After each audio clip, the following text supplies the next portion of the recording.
Welcome back to another episode of NewOrleans.Football. We are coming to you from our studio next door to my guy, Matt Bowers. Make sure you check him out if you are in the market for a new car. He has dealerships all over the region. He'll get you the best prices and the best customer care. First topic today, and it is the big one, presented by Shea Bear Insurance, the Earhart Agency.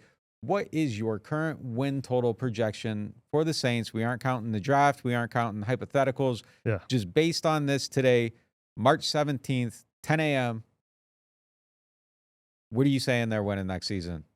I will take into account that they have the 9th pick in the draft and 6 picks in the first 4 rounds. So I do know more help is on the way. I don't know who that's going to be yet, but kind of bleak. I mean, I'm going to pick 7 and 10. I'm sure there's a lot of people out there who are like, what? 2 wins, 3 wins. I mean, they've kept pretty much the entire roster together except for Paulson Adebo and a few depth pieces. They've added Justin Reid, Devon Godshaw, and a couple of depth pieces. They're going to be healthier than next year. And frankly, if you told me I could push a reset button on last year, boy, it felt like they were on their way to winning 10 games last year or whatever. So I'm dropping from 7, but I'm just dropping from 7 because the roster's getting older. The roster's getting worse. I went into last year thinking they were an 8-win team. I'm going into this year right now thinking they're a 7-win team. I think last year was probably like around like that 500 variance with the swing either way, a couple directions. I think I'm still around that 500 variance, but it feels like the swing down is greater than the possibility of the swing up. And that might just be being jaded from seeing how it went last year. Well, and there will be injuries. Like, we use injuries as some people will say it's an excuse. It's a very legitimate excuse for last year because it was like the most injured team I think either of us have ever covered. But there will be some injuries. This team does not get to be intact all season long. But definitely, yeah, for sure that. But I do think that seeing it up close probably makes you feel more pessimistic about where it's at than where it might actually be at. Yeah. And I think if you are a fan who sat through the season or you're an analyst who sat through the season, there are times where you sit down and you're like, man, this team is just cooked. Like, there's no chance. And they probably realistically, if you factor in everything and a normal amount of injuries and where they're at and where they're going and better coaching, which I think is a huge part of it. I think you have to have better coaching. I think their coaching staff last year was a little bit light. They got fired for a reason, and I think the injuries might have been a blessing in disguise because they caused action on that side, whereas if they had went through the season a little bit more healthy and they get to that 8-win total, you might stay the same. So I think Kellen Moore and his staff helps quite a bit with that too. But all that considered, players are a year older. You're going to have injuries. Eric McCoy has historically been an injured player. Taysom Hill has historically been an injured player. Chris Olave has been injured the last couple of years. Rashid Shaheed. Derek Carr gets hurt every year. Demario Davis missed time. Like, these guys are not going to be on the field 100% of the time. Tyrann Mathieu doesn't really miss time, but he'll miss a half here or there. He got banged up a little bit last year. Guy's a warrior and plays through everything. But, yeah, all those things considered within it, I think this is right now is about a 500 team is where I would put them, 7, 8, 9, somewhere in there. Maybe they have a great draft and you get that swing up. If they miss in the draft, I think you're swinging down. But I don't feel like they are significantly materially better than they were a year ago. And I don't know how anyone could think that. Justin Reid's a nice addition. Godshaw's a good addition. Adebo's a big loss.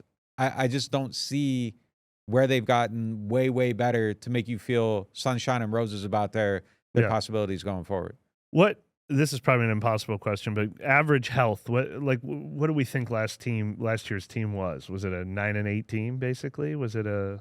I think they had historically bad health. Like, they had historically bad health. Really so I'm saying I think they were about a 9-8 team last year. I mean, I'm not going to overrate what we saw in the first 2 weeks, but they were competitive with Philly. They were not competitive with the Chiefs. They're a team that beats teams worse than them and loses. So if they're bringing back a 9-8 team, and then we're picking 8 and 9, that would be normal. That's kind of, I'm picking 7 and 10 just because I hate the depth on this team so much, and all their best players just keep getting older, and there's not a lot of young guys I'm excited to take the next step. Maybe Tali Fuaga, maybe Chris Olave if he gets better coaching and has a healthy season. But God, there's not a lot of young guys that I can't wait to see take the next step. But yeah, I feel like I'm predicting that the 9-8 team will become 7-8, whereas the conversation feels a lot more like they're going to go from 5 to 3, which I think is a little pessimistic. The funny thing is I think that's a lot pessimistic. The funny thing is we talk about Derek Carr all the time.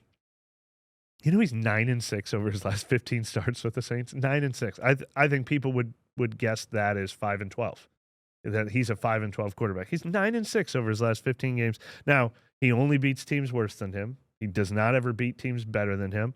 But you were making the point before we started recording this that once again for the third straight year, their schedule is kind of crap. Like, Yeah. there's a lot of wins on the If schedule. If you are looking for, if you're sitting here and saying Nick and Mike are being way too negative, I think they're going to be a little bit better next year. They could win 10 games. If you are going to make an argument for them to be able to exceed expectations, the schedule does help. It is a last place schedule. You have home games against Arizona. That's not a juggernaut. San Francisco is a very weird team right now. They're probably better than the Saints, but they aren't the 49ers of previous seasons. The Patriots are a team that is picking below. They'll probably be better with Drake May, but that's a winnable game. Home game against the Jets, they're kind of a mess. Home game against the Giants, they're definitely a mess. Maybe Aaron Rodgers is playing for them. We'll see how that one plays out. And then you got away games against the Bears. That's possibly winnable. Miami, the Titans. And then you have the NFC South. Titans, the schedule sets up for you to achieve expectations, for Kellen Moore to have a solid first season. And if they don't, you have really underachieved. So if you're looking for a reason for optimism, I think it exists within the schedule. You were the worst team in your division. It does help a little. You know, so that helps you get that schedule. It sets you up to have more parity and maybe inflate a little bit. So they might get a couple more wins this year than they otherwise would have with last year's schedule. And they'll be 12 one-score games. So, yeah. I mean, are they going to go 3-9 in those? Are they going to go 9-3? What was it, the Vikings a couple years ago that, like, they won all 10 of their one-score games?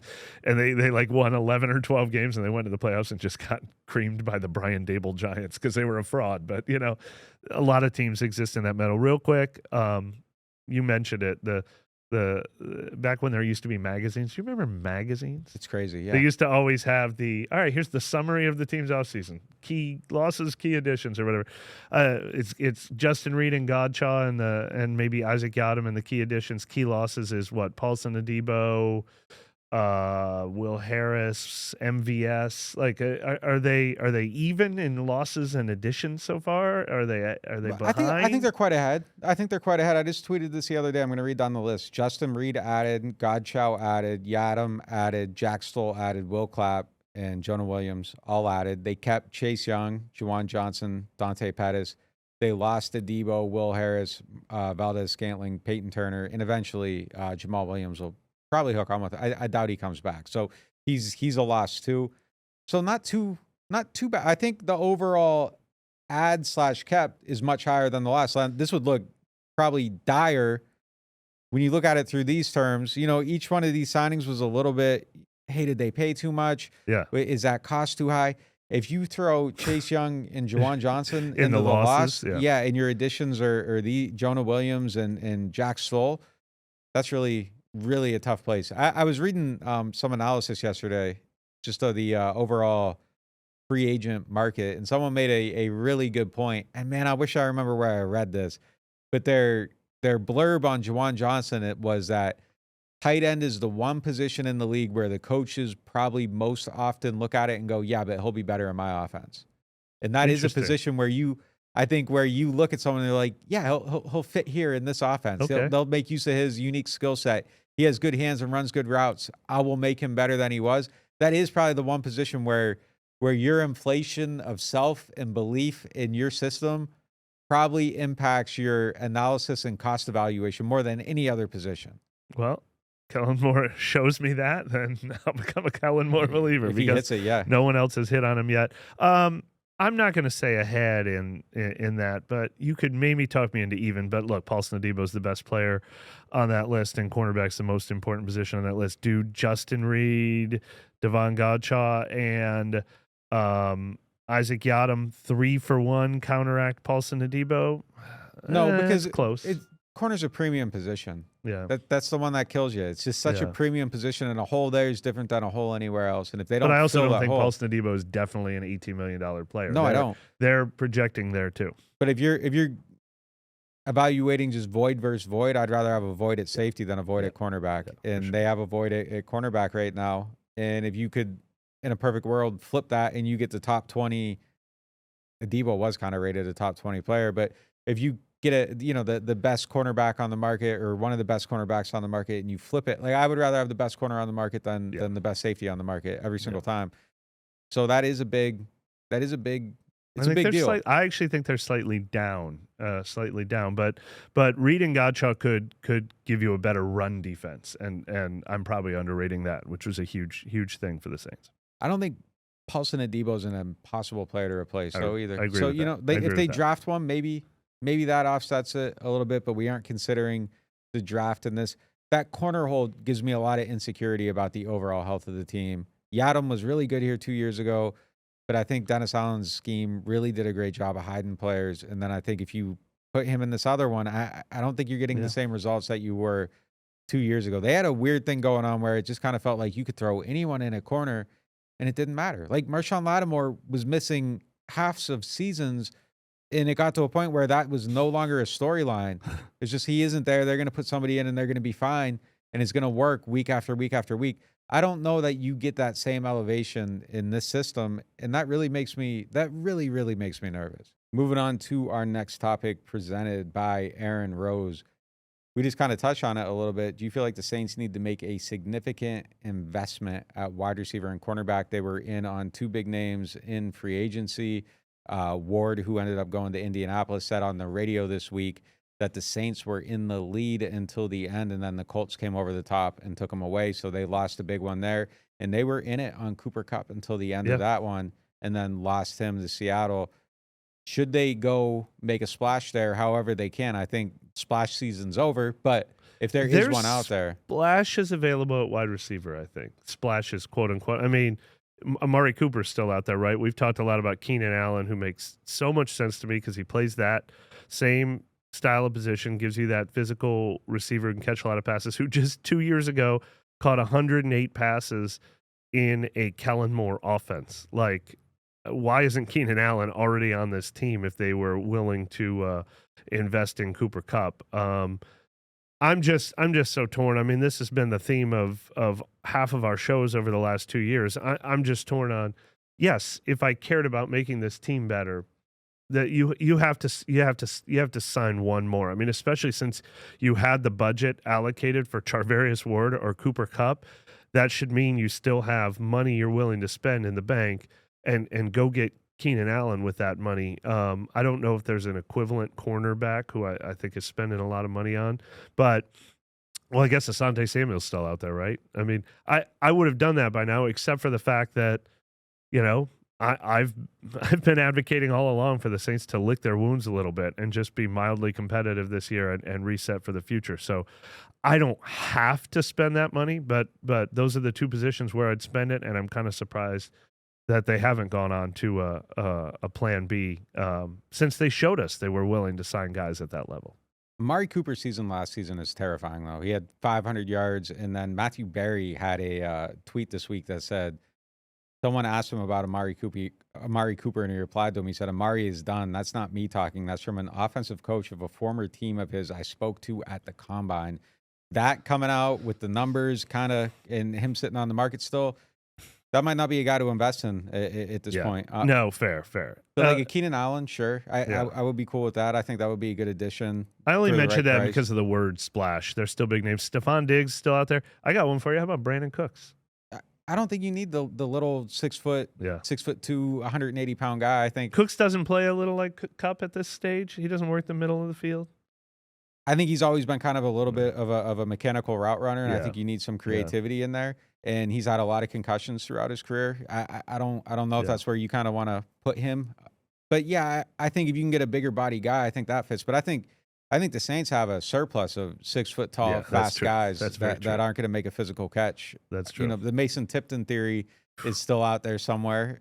So I would look for a different body type, but I would try to add somebody to that position. But I don't think that they view it as if they have to go get somebody. Right. I think that was more about the opportunity with Kupp. And that's, again, a spot where I would probably disagree with them. If you're going to run it back with this team, I would try to sign some guys on one-year deals and do a little bit more to try to win right now. Or if you are not going to make that effort, peel back and get rid of a couple guys and make trying to get to 9 or 10 a little bit less of a priority.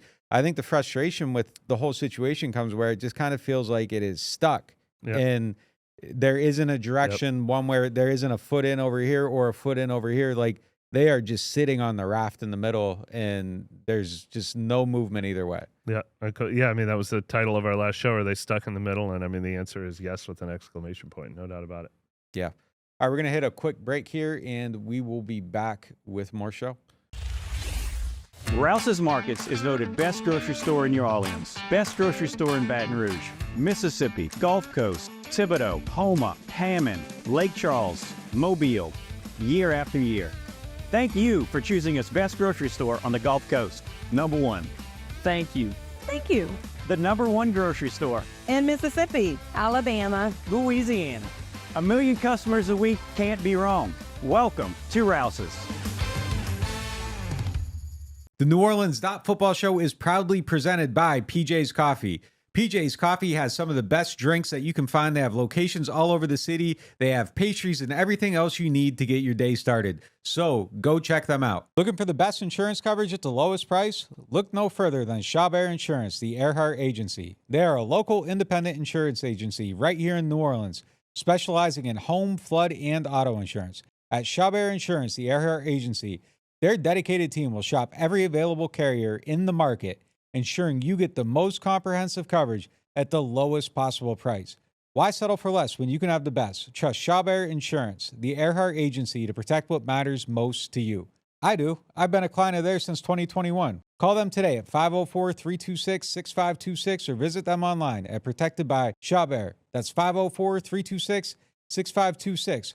Chabert Insurance, the Earhart Agency, your local insurance experts. Hardhide Ponchatoula Strawberry Whiskey is an 86 proof blend of aged wheat bourbon, American light whiskey, and fresh Ponchatoula strawberries. Blended in New Orleans, it is not for the thin-skinned. Look for it in your favorite stores, bars, and restaurants. Attention Saints fans, don't let pests and termites invade your home field. Trust the team at Red Pest Solutions to tackle those unwelcome visitors. Call the Red Man today for unbeatable pest and termite control. Score peace with no pest. Visit redpest.com, REDDPEST.com. Our next topic is presented by Hardhide Strawberry Ponchatoula Whiskey. Cam Jordan went on his podcast this week and talked about the contract that he signed with the Saints. It is a reduction in salary, and he spelled out why he was willing to do it and why he thinks the future will be a little bit brighter. Here's a clip from that show. While we're in Germany, my agent calls me Friday, was like, hey, we sort of got to get something done. Got to check around the league. If you want to go somewhere, I was like, go somewhere. Look, I was like, if I have to go, I will go. And ranted a little bit. I was like, look, like, I'm still under contract. This is where I should be. My contract says, I got another year on it. So unless they cut me, I'm not leaving, or I'm not taking a pay reduction. And I was like, after talking about it, I'm like, look, I want to win. And at the end of the day, do I really want to go somewhere for the next 2 years, next 3 years? Maybe just this year, like year 15, year 16, year 17. I know after year 17, I'll be fully done. I got 3 years at tops. Like, Calais Campbell probably with year 17, think about year 18. I'm looking at him, I'm like, salute to him. 17 seems like a long ways away. We're going to take this year by year. So 15, let's figure this out. I know it's, where would you see yourself going? I was like, well, nowhere cold. I refuse to go to Cleveland. Cleveland called, I won't answer. And I'm sure they're going to say, we never called. Good God. I can't do it. One game in Cleveland told me I'm not cut out for the snow. But when you think about, the teams available, it's like, oh yeah, I would so leave. But is it worth it? Family loves it here. The community work that I do here has been detrimental. It's a part of me. It's such a big part of me. To walk around in New Orleans and know that you're showing love here, to have the Cam Jordan Foundation take off the way it did this last year, after we changed from God Is Love Foundation, to have been in this community for the last 8-9 years. And we're talking about a reduction in salary. I'm like, man, all right, figure it out, but don't take too much. So let me fight some back. And so, the contract is what it is. I mean, you can get the numbers, but you'll figure that out online somewhere. I'm not just going to give it to you. But at the end of the day, this is where I want to be. I've always said I want to win a Super Bowl in the black and gold. So if it ain't Nolan to the black and gold, maybe it's not for me. And you got to realize there's guys that go to different teams and try and win one. go join up with the super team and think they're going to win one and don't. Luckily, it's year 15 for me with the Saints, and we'll see where this goes. I love it for me. I really love it for me. But I'm excited. I mean, of course, Brian Young comes back, and he did a hell of a job taking over from. I almost said Bum Dadada. Guy McGuy that was a former D coordinator, X's and O's guy. Jack. Oh, just the guy with the pen and somehow an ability to put a pass rush plan together. Anyways, glad we've moved on from that. So BY took over at the end of the year, and I mean, man, brought some fresh air to the defense. I think the first game he really took over, we played Washington. The D-line had like 8 sacks, 7, 8. Maybe the team had 8. We had 6 or 7 out of those. So love to see where that progresses. Yeah, it's kind of crazy that he actually ended up with 4 sacks last year. I would have maybe taken the under off on that, just off the top of my head. Ended up being a little bit more productive at the end of the season. But I think this is something that had to happen. I mean, obviously, I don't think you could bring him back at the salary he was at. That number had to come down. And I'm going to be really, really interested when that number does show up. It has been protected kind of tightly, been shaking that tree for a few days, and nothing has fallen out yet. But at some point, it will. The contract has to get filed with the league. And at that point, I think we'll end up seeing the number. But what do you expect from Cam coming forward? Can he get back to that? Can he be a 7-sack guy? What do you think he can be?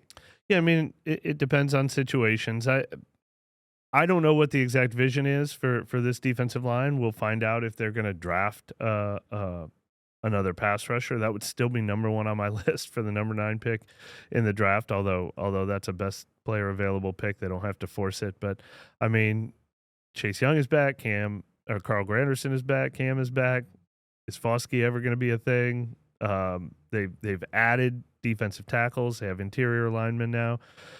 I mean, as much as Cam has said he wants to be used as a pass rusher and he hated that they moved him to defensive tackle and he only played on rundowns last year, he seems like maybe he should be an interior lineman in the base packages as a 3-4 end, and then the edge rushers come on the field on pass rushing down. So I don't know exactly what his role is going to be, but I think it can look a lot more like it did in the second half of last season than it did in the first. I mean, he basically was not being used, and I don't think he's talked to Brandon Staley, had good conversations with Brandon Staley. Like, I don't think he would have come back here if they would have said, "Hey, you're just a run defender for the rest of your career." He wants chances to rush a passer. He'll rotate in, but he'll be the third guy at most for sure. Yeah, I mean, he'll get opportunities if they don't add anybody else to the team because someone has to get the reps. But it will be interesting to see how he's used because he is a really good – he's one of their better run defenders at that position. So do you try to get him on the field in those 3-4 fronts as a end, maybe not an edge guy? Yeah. I don't know how he's going to be used specifically. It's going to be really interesting to kind of see how this evolves and what body types are in there and who's playing where. Is he the edge in that, though, on rundowns? I don't know if he's in those packages or not, where he's at in this point of his career. So it will be really fascinating. There is a ton of rotating that goes on in the NFL. I mean, look at how many snaps Tano Passanio got over his year. And he was the 4th guy. Like, you keep guys fresh. I think they'll give Cam enough edge rushing snaps to keep him engaged. But he will probably be 70% run defender, 30% edge rushing snaps. Maybe he gets to rush 10 times a game. You know what I mean? But it will not be a primary role for him for sure. It's going to be fascinating to see how that one comes out and to see that contract. I mean, we also have to acknowledge his absolute, just his filter is off now. As last year went on, the filter was degraded, and now he's just openly taking those shots at Todd Grantham, which is just wild. So he was doing it last year too in the locker room. Yeah, these ones were pretty hilarious. The Jag coach, as he called him. But look, I mean, it is a reminder that Cam, and this was under Dennis Allen as well, who obviously he's had his best years under too. But the first 12 weeks of last season were a lost 12 weeks for Cam Jordan, or 10 weeks or whatever it was. So just the fact that they made that change alone, there should be a tiny bit of rejuvenation. Like I say, I think it'll probably look like it looked like the last month and a half of last season. The last 2 seasons were really kind of last year's for him. 6 sacks total over the last 2 seasons. So, yeah, it'll be interesting to see how that comes together, what the contract looks like. And once we have those details, keep it locked to NewOrleans.Football. We'll let you know what it means. Moving into our next topic, presented by Rouse's, the official supermarket of the New Orleans Saints. We had the opportunity to talk to Justin Reid this week, and he said all the right things. Homecoming for a Louisiana native. Talked about his role on the defense and what he's going to bring to the team. If you've been looking for hard hits, you're going to like what he had to say. We already have experience with each other. Tyron is a savvy vet. He's always, every offense needs to know where he's at because he'll just show up and steal a ball away some type of way. I see myself as a physical tone setter. If guys want to come down the hallway with me, you're going to have to pay the toll for it. And we just complement each other really well. We have a strong line of communication. Both cerebral players can organize the defense. And it's just it's going to be fun. We were all ready for them to keep Will Harris just based on a few good tackles last year, some hard hits. You watch Justin Reid play, it is hard hits. I mean, that is how you define his game. He's coming downhill. He's going to light you up, and he's going to make you remember that, I don't know what number he's going to be, but number 20 hit you. Like, who did the work on every single play.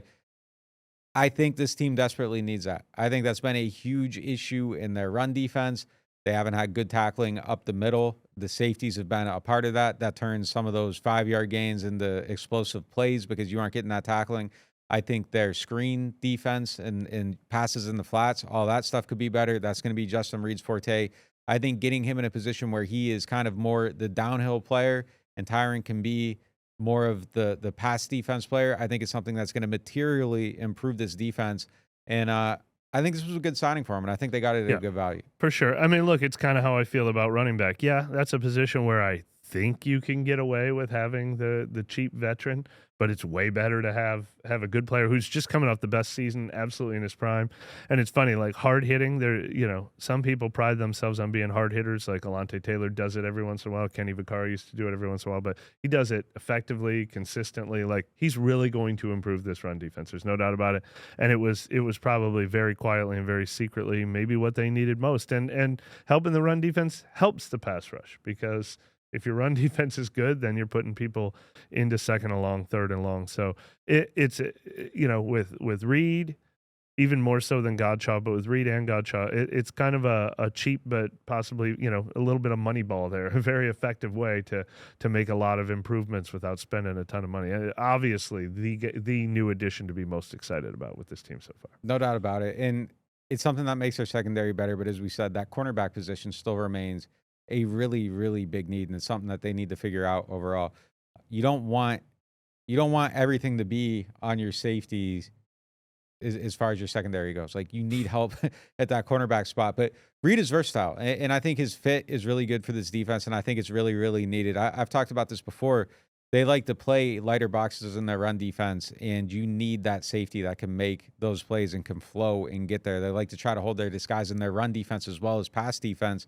And if he can flow and make plays, I think that's a huge thing for Brandon Staley. So he needed this type of player. The investment in it makes sense for the scheme. I like the scheme fit, but I think the defense overall still has work to do to get better. I think they really need to make some additions in the draft. We're going to hit a quick break and be back with the Martin's question of the day. Total Maintenance is one of the largest locally owned home and commercial service providers in South Louisiana and serve the greater New Orleans and Baton Rouge markets. They have a membership program that gets you 2 tune-up visits for AC and heating, as well as club membership discounts of 15% on all repairs, half off of all diagnostic charges, and 3-year warranties on most repairs for membership clients. This is usually priced at the low price of $24.95 a month per system, but if you tell Total Maintenance that you found them through NOF, they'll lower the price to $20.95 per month per system for as long as you keep the membership active. Services include AC and heating service and replacement, electrical service, plumbing service, as well as generator service and installation. They are Total Maintenance. Find them at tm-ac.com or give them a call at 504-841-3300, or if you're in the Baton Rouge area, 225-480-1000. Martin's is your go-to destination for everything merry and bright this holiday season. From an unmatched selection of bourbon, whiskeys, and wines to gourmet food, gift baskets, and catering, Martin's has all your holiday needs covered. Family owned and operated since 1946, Martin's knows the perfect ways to celebrate this season with loved ones. Visit them in Metairie, New Orleans, or Baton Rouge, or shop online for the ultimate convenience. Whether you're raising a glass or looking for the perfect holiday gift, make it an easy and cheerful holiday with Martin's. Whether you are a local New Orleanian or a fan in town for the game, get your pre- and post-game fired up at Aaron Rose. Local chaos and local love for the black and gold. Wake up and live with daily drink specials, mimosas, screwdrivers, Bloody Marys, and hot or frozen Irish coffees, all just $3 or $4 between 10 a.m. to 2 p.m. Aaron Rose, half a block from Bourbon Street in the French Quarter, 811 Conti Street. Here at the Queen Casino, indulgence knows no bounds. Prepare your taste buds for an extraordinary culinary journey. Start your day at Capital Coffee. Craving something different? Three Walks Noodle Bar offers a tantalizing selection of Asian delights. At 1717 Kitchen and Cocktails, savor American cuisine with a twist. Or ascend to the loft for an elevated experience. Enjoy artesian grazing boards and exquisite craft cocktails. Join us at the Queen Casino. Your royal adventure awaits. Welcome back. It is now time for the Martin's question of the day. Martin's is home to a wide selection of hand-picked barrel select bourbon, whiskeys, and more. Martin's, so much more than just wine. Our question today comes from Joe. He says, what draft sticks out as a draft that set the team back? I got to pick. I want to see where you go with yours first. I think it's obvious. I think it's the 2022 draft. Now, I shouldn't say it's obvious because there's a lot of candidates. First of all, is that yours or is it not? No, it's not. All right. Well, 2022 is the year that they made that weird trade with the Eagles to get 2 first-round picks. And I think their motivation was they didn't have any cap space at the time, and they thought they could get 2 first-rounders in the building. I think they probably knew at the time that they were going to want to load up on draft ammo because they were probably going to want to go get Chris Olave in that draft that had a ton of top receivers. And obviously there's nothing wrong with getting Chris Olave. He's been one of their best picks. But to take Olave and Penning in round 1 that year, it cost them a total of their first-round pick that year, which was supposed to be 18, first-round pick the next year, which would have been 10, a second-rounder in 2024, 2 third-rounders in 2022, and a 4th-rounder in 2022. So that is 1, 2, 3, 4. That is 6 valuable picks, 5 picks in the first 3 rounds, 6 picks in the first 4 rounds that amounted to Olave and Penning. And Penning hasn't even really been an asset. So that's just, I mean, that's what they needed to build this current roster with. I want those 6 picks. I don't want just Olave and Penning. I want all 6 of those picks back. I honestly would have went 18, 19, or 20. Sure, Any one of those 3, or where I would have probably went with it. 18, obviously, you make the trade for Marcus Davenport. That's He 2 doesn't first-rounders on one guy that didn't hit. Yeah, you know? your third-round pick, Traquan Smith, doesn't really hit the way you want him to. Fine player, but not a difference maker. Rick Leonard, total bust. Michelle Jamerson, Cameron Moore, Boston Scott, not on the team. Shout out Will Clapp, still living. 2019, no first-round pick. Solid draft, but, I mean, you don't get a first-round pick there. McCoy and Gardner-Johnson, really good players. So let's take 19 off the list, and that's just kind of a residual to 18 not having a first-round pick. And then 20 could have been a great draft if you played the players, but you didn't. But just getting Ruiz, Zach Bond, Troutman, and Tommy Stevens is brutal to me. But I go back to 18. I feel like that massive miss is just huge. And then, you know, guys picked after him, Derwin James, Jair Alexander, the list goes on, man. Calvin Ridley, you know. And you can list all the 2019 first-rounders. Keep going. The quarterback, Lamar. Yeah, Lamar I mean, like. And all the 2019 first-rounders that they didn't have a shot at because they didn't have a first-round pick. Yeah. There's nothing that's a bigger killer. And look, I would be disingenuous. Like, I was okay with them trading up and picking their spots, and it's something they believe in. But, like, you look and you're like, wait, 2020, why didn't they have a second-round pick? Well, because they used 2 second-round picks to trade up and get Eric McCoy, and that was obviously a good pick. But then they don't have a second-rounder the next year. Like, they've packaged picks and traded up so often. 2 first-round picks became Marcus Davenport. 2 second-round picks became Eric McCoy. 2 third-round picks became Zach Bond. Those 6 picks I just mentioned became Olave and Penning.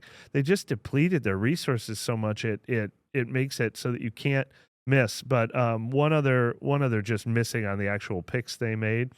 Man, oh man, is 2023 making a run at this title. Like, Brzee was a good pick in the first round, but Bosky 2nd round, Kendry Miller 3rd round, Jake Saldivari and Jake Haener 4th round. Yikes. Well, going back to your point, though, just about the trading up, too. I mean, 20 it's brutal. Like you make 4 picks and you trade back in to get Tommy Stevens. It was going to be 3. Yeah. And then when you're sitting here and it's like, well, they don't have any depth and they can't overcome their injuries. Well, it's because they aren't drafting people. And yeah, sure, it's fine to be like, well, who cares? Day 3 picks, whatever. But you don't get a depth player like Landon Young. You don't get a depth player like Caden Ellis. You don't get a depth player like Will Clapp. You don't get, Alquadin Muhammad still in the league. Like, these are the players that end up filling out your roster. Jordan Howden. Yeah, you still got the Jacksons around. Yeah, Howden's a good pick one. A.T. Perry gave you a shot at a starter, ultimately didn't work out, but at least you get a shot there. Like, if you aren't making these picks, and, the counterpoint that a team would make is, well, you get your UDFAs or whatever, but I still think you can do both. Like, you make your picks and you sign your UDFAs, and then you have people competing in camp for more and more depth. That's the downside to not making these picks. And the residual effects of where the team's at, I think you just look through this draft history and you can map out a roadmap that leads you right to here where we're at today. And for right here where we're at today, keep it locked on NewOrleans.Football. Make sure you sign up to our website. There's extra podcasts there, news, analysis. You get the early release of these, 20% off. Use the code NOF. We'll talk to you next time.